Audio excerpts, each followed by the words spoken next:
Bonsoir à toutes et à tous, ce soir je vais à la loge pour voir le spectacle de Michael Delis qui s'appelle Le Premier Sexe. Le Premier Sexe, ça fait écho à Simone de Beauvoir, le deuxième sexe. Et en fait il se demande tout simplement pourquoi, à cette époque où on a analysé ce fameux deuxième sexe, pourquoi les hommes n'ont pas analysé eux aussi ce premier sexe du coup. Parce que quand même, faudrait peut-être revenir sur ce concept de l'homme qui, pour être un homme, doit tout niquer sur son passage.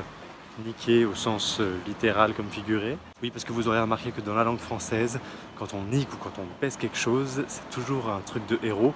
Quand on se fait niquer ou quand on se fait baiser, par contre, c'est toujours négatif. Mais qui a dit que la langue française n'était pas misogyne ? Michael Delis, je l'ai découvert sur sa page Facebook.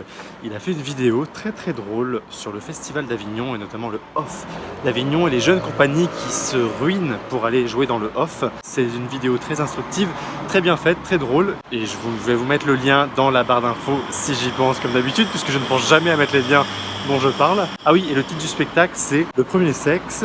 Conférence digressive à vocation humoristique sur un sujet lourd, mais au début je voulais faire du stand-up. J'adore. Ouais, on y va.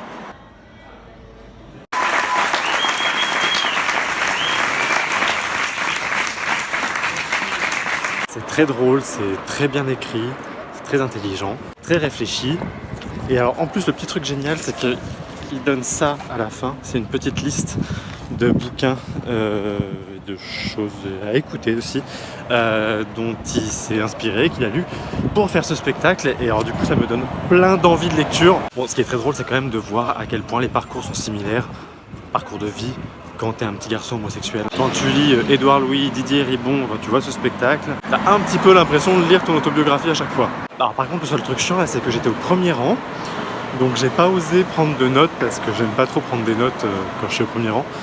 Et en fait je regrette terriblement parce qu'il y avait plein de choses que j'aurais eu envie de noter et que maintenant je me souviens plus ce que j'avais envie de dire, donc attendre que ça revienne.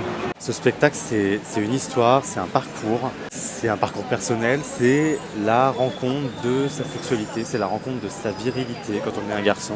Et c'est aussi surtout comment on se rend compte que la société voudrait de nous qu'on appartienne à la classe des mâles dominants alors qu'on se reconnaît pas du tout là-dedans. Il y a beaucoup de légèreté dans le jeu, c'est très drôle. Tous les moments un peu graves sont brusquement coupés par une pirouette, un peu drôle, très drôle en fait même. C'est juste avant de sombrer dans le pathos, timing parfait à chaque fois. Il a beau avoir une jambe cassée, il déploie une énergie complètement dingue. Et ce que j'aime aussi, c'est que le spectacle est construit sur des fausses directions. Il nous fait croire qu'on va quelque part. Il nous montre ce que le spectacle aurait pu être, par exemple. Et il joue vachement de ça, des possibles du spectacle auquel il a pensé, mais en fait dans lequel on ne va pas aller. Tout est dans le texte et tout est dans le jeu. C'est un comédien franchement incroyable. Moi, plusieurs fois, j'ai été hyper ému, j'ai été très touché. J'ai même éclaté de rire aussi beaucoup. Ce qui est bien, c'est que tout est dans l'écriture, c'est pas trop dans la théorie. Parce que c'est un peu le piège quand tu regardes sa bibliographie. C'est Elisabeth Badinter, c'est Virginie Despentes, c'est Simone de Beauvoir évidemment. Et j'oublie les autres noms. Mais dans son texte à lui, en tout cas, c'est le jeu JE qui prédomine vraiment, qui raconte, c'est l'expérience avant tout. Le jeu JE comme ça raconte vraiment l'universel en fait. Mais je le disais juste en sortant, j'ai l'impression d'avoir vu une partie de mon autobiographie. Et je pense que pour beaucoup de jeunes gays, ça va être ça. Les gens qui appartiennent à cette même génération vont se reconnaître dans ce parcours, dans ces trucs de vestiaire qui se passent au collège. C'est quand même fou. Il y a toujours, dans chaque classe, il y a toujours un jeune gay et un gros caïd qui va l'humilier dans les vestiaires. Quand même fou cette reproduction sociale dans chaque classe de chaque collège de France. Pourquoi on n'a pas mieux organisé les choses? Ça aurait été plus simple. Finalement, cette souffrance nous a été utile, d'une certaine manière.